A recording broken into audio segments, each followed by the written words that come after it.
temos de perceber que há, muitas vezes, a seguir estas catástrofes, sejam fogos, sejam cheias, sismos, existe a seguir um estado de stress nas populações, porque não vêem os serviços a ser repostos, quer dizer, não é humanamente possível, muitas vezes, outras vezes as coisas falham, quer dizer, também depende da escala, sobretudo no caso dos sismos, portanto, da destruição acontecida.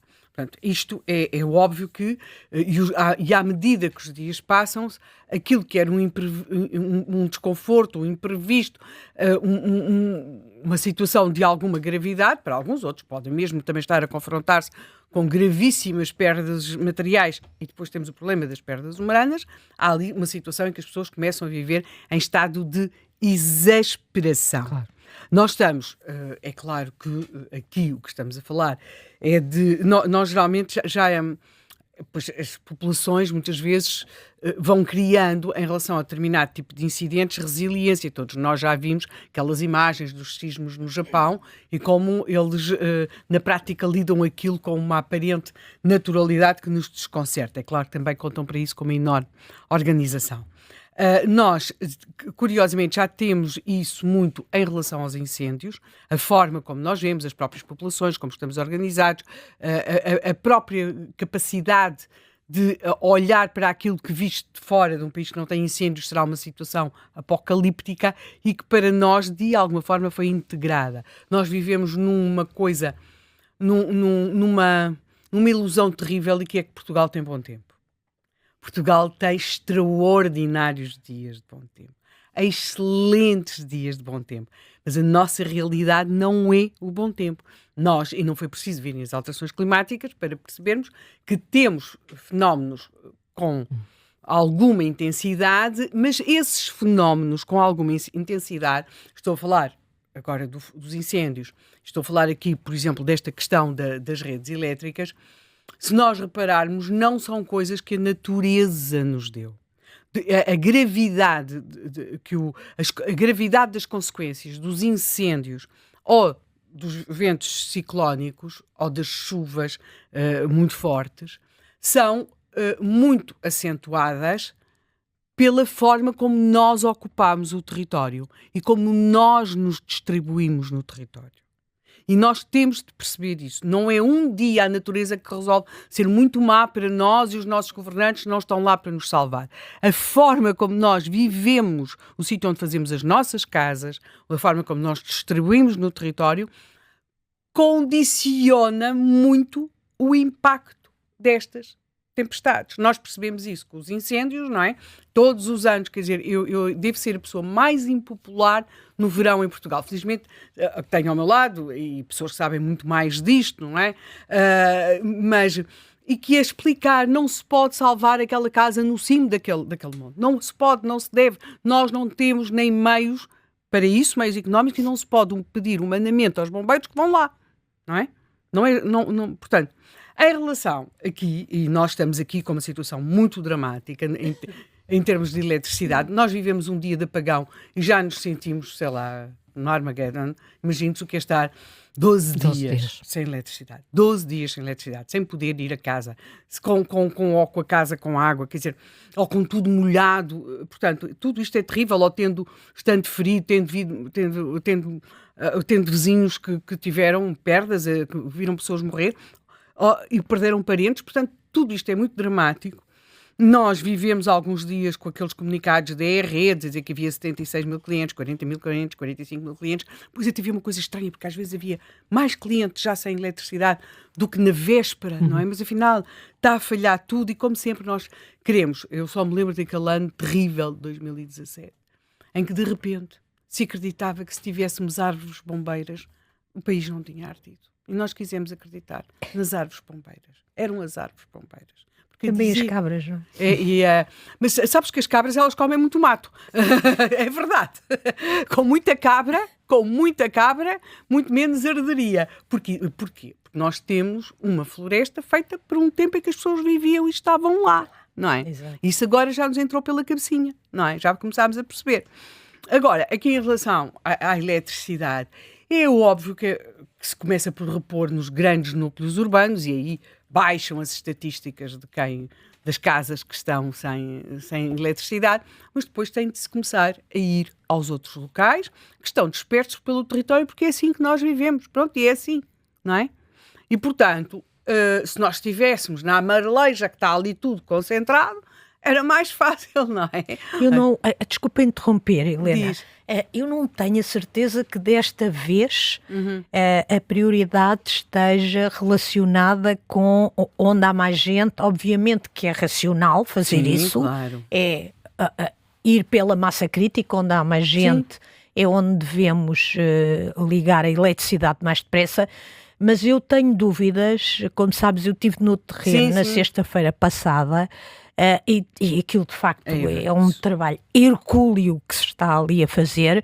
Eu tenho dúvidas que neste momento até se consiga fazer essa prioridade. Essa racionalidade. Porque as condições no terreno são de tal forma difíceis, com as terras todas empapadas, não podendo levar máquinas nem entrar para os sítios onde estão caídos. A própria colocação dos geradores pode ser difícil. Ora bem, é muito difícil. Porque um gerador, não, quer dizer, uma coisa é o gerador que as pessoas têm, não em casa, fora de casa. Sim. Mas estamos a falar de dimensões muito maiores. Estamos a falar de toneladas. Exatamente. O que dizias, Helena Garrido, é que nem sequer é um racional na reposição, é o que é possível. Exato. Está-se a fazer quer dizer, os impossíveis, diria quase, não é? Também. Pelas condições do terreno. O que se passa é que não foi só o Christian, é que depois a seguir ao Christian veio o ainda rio não parou. atmosférico. E hoje mesmo está a chover, não é? E isto leva a uma outra coisa, e que é a pressão, neste momento. Nós temos pressão política, e a pressão política de vários níveis. Começámos logo por ter o Presidente da República a dizer, sem grande razoabilidade, que as empresas de telecomunicações tinham portado mal. Depois temos a pressão do governo, não é? E dos ministros, visível ou invisível, mas é claro que existe para que as coisas sejam repostas. Temos a pressão dos autarcas, a pressão das pessoas, coitadas, e eu acho que não podemos esquecer uma coisa. Nós já fomos confrontados, para lá, nós neste momento é uma coisa paradoxal. Nós já estamos com mais mortos em trabalhos de recuperação do que da catástrofe propriamente dita. E para lá das pessoas que caíram a tentar arranjar o telhado da sua casa, há uma outra coisa, que é naquele enorme universo de empresas subcontratadas, empresas que estão a trabalhar diretamente com as redes, por exemplo, nós temos neste momento um homem que morreu, não sabemos o seu nome, não sabemos a sua nacionalidade, há trabalhadores estrangeiros a trabalhar nisto. É um trabalho altamente qualificado, não é chegar ali carregar num botãozinho, não é? Este homem tinha a única coisa que sabe é que morreu, tinha 37 anos, morreu com uma descarga no local. Estava a fazer trabalhos de reposição de rede.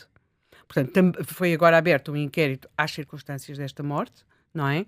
Mas também não, quer dizer, muitas vezes quando temos a enorme expectativa que vale tudo e muito depressa, temos de perceber o que é que estamos a exigir e a impor a quem está no cimo de uma grua, exatamente, num terreno sem grande estabilidade, a tentar repor o que tem de ser reposto. E isso também é uma outra coisa importante e que eu acho que gostaria que conseguíssemos ver ao longo deste programa. Aquilo que está a ser feito neste momento não é, obviamente, aquilo que depois nos vai dar linhas, estou a falar aqui de distribuição de eletricidade, mais resilientes. Aquilo que está a ser feito agora é o que pode ser feito nesta situação para assegurar distribuição às pessoas. Depois já iremos discutir se as linhas devem ser enterradas, aéreas, ou como é que deve ser. Porque tal como temos a questão das árvores bombeiras e outras coisas assim, de repente começou a falar-se que havia uma solução mágica, que era o enterramento das linhas. Nós vimos, aliás, até por parte, quer figuras no espaço mediático, comentadores, vimos também pessoas ligadas às grandes empresas de construção em Portugal a defenderem que se use dos 5% que estão destinados para a defesa, que então se invista no enterramento das linhas, na medida em que isso também será considerado defesa do país. Quer dizer, sim, haverá espaço para linhas enterradas, mas não olhando para a forma como nós habitamos o nosso território, não vejo nem possível nem desejável que só tenhamos, ou que agora se enterre tudo. É impossível. Pois, a Helena, que é uma mulher mais dos números, diz logo que é impossível. E temos de perceber que nós temos de fazer escolhas. E À partida, quando estas coisas acontecem, nós queremos acreditar que há soluções mágicas, depois queremos acreditar que há um ótimo sem queremos fazer muito bem as contas ao ótimo, não é?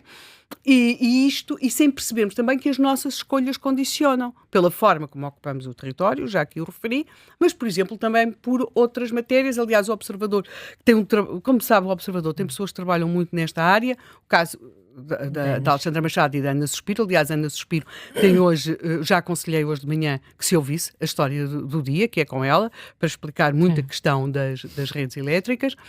Helena, posso então interromper-te, porque a Catarina Duarte ajudou-nos, a nossa produtora ajudou-nos aqui sabemos quem é a vítima mortal, este trabalhador da Redes, é de Carvalhais, é português, tinha 37 anos, como dizias, e tinha 2 filhos.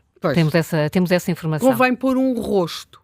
Nós cada vez menos, não sei se isto se deve ao declínio do PCP e a esquerda ter substituído a sua conversa sobre os trabalhadores pelas causas woke, mas cada vez se fala menos de trabalhadores. As empresas têm colaboradores, os trabalhadores deixaram de ter rosto. Não têm rosto, não têm nome. Tem. Um homem faleceu. Creio que António Jorge é o nome. Enfim. Um homem faleceu. Sim. Um homem faleceu. Pronto, há aqui uma invisibilidade muito grande e, portanto, obrigada. Acho que assim ficamos mais próximos. João Paulo, assim ficamos mais próximos e convém.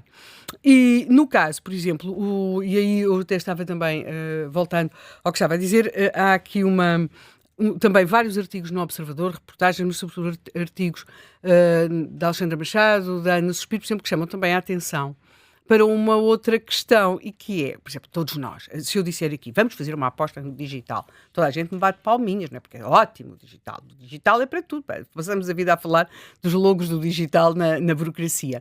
Mas não é só. Quando nós vamos para as telecomunicações, tudo isto do digital e da substituição do cobre pela fibra, quer dizer, tudo isto tornou mais complexo o sistema das redes de telecomunicações.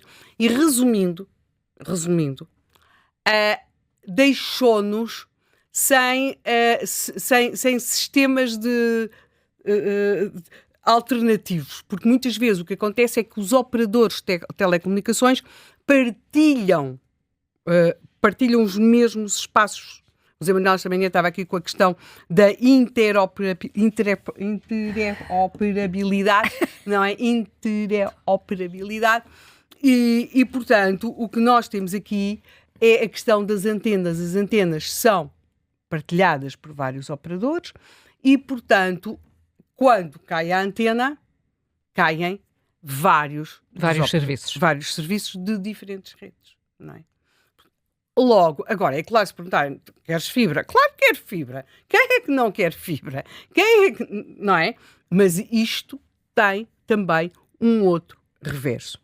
Portanto, nós temos, neste estado em que estamos, de perceber que há uma quarta parte da natureza naquilo que nos aconteceu, evidente, dos tais fenómenos extremos que sempre aconteceram e que agora estarão a acontecer muito mais, para lá daquela imperdoável deslocalização do anticiclone dos Açores, que não sei a que é que se deve. Eu recomendo-vos a fazerem uma pesquisa na internet e procurarem espanhóis momento de silêncio.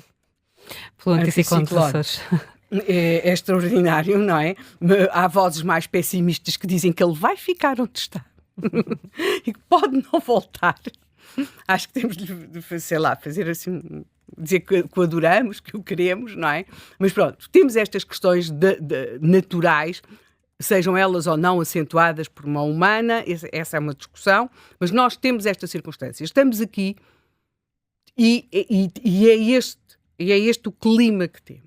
E não é um clima de bom tempo os 365 dias por ano. E alguns dias são mesmo difíceis. Portanto, temos de ter isso em conta. Depois temos de ter em conta a forma como estamos no território, como nos distribuímos, complica tudo muito, não é? Para umas coisas é muito bom, para outras não é assim tanto. E depois temos a outra questão, que é como é que nós respondemos a estas situações. Seja, temos sempre a grande discussão da proteção civil, a presença dos militares. Aliás, temos hoje mesmo esta grande polémica em torno do texto de Gouveia e Mel, que para lá das críticas de natureza política, nomeadamente à Ministra da Administração Interna, coloca sempre uma outra questão no terreno, que já vem todos os anos com os incêndios, que é qual é o papel dos militares, qual é o papel da proteção, que não por acaso se chama civil, e portanto sabemos que há aqui pontos, não é de fricção, é mesmo pontos de enfrentamento, por assim dizer, e depois temos a questão das empresas, dos prestadores de serviços. É muito mais dessa parte, porque das outras muito se tem falado e muito se irá falar, não é? Nós hoje queremos ter, e até porque tivemos essa possibilidade, várias pessoas ligadas às empresas, aos prestadores de serviços, responderam ao nosso convite, que é perguntar-lhes como é que vai ser. E não é aquela conversa, nós vamos deduzir na fatura da luz os dias que vocês não tiveram eletricidade. Quer dizer, no meio, nem nos passa pela cabeça que alguém nos cobra eletricidade dos dias que não tivemos, não é? Nem passa pela cabeça, como dizia o António Costa, se não estou em erro. É que nem passa pela cabeça. Não, o que está em causa é isto, o que é que está a ser feito, como é que está a ser feito e o como também tem de ser perguntado, porque são milhares de pessoas que estão a trabalhar e quer dizer, isto não pode melhorar um bocadinho.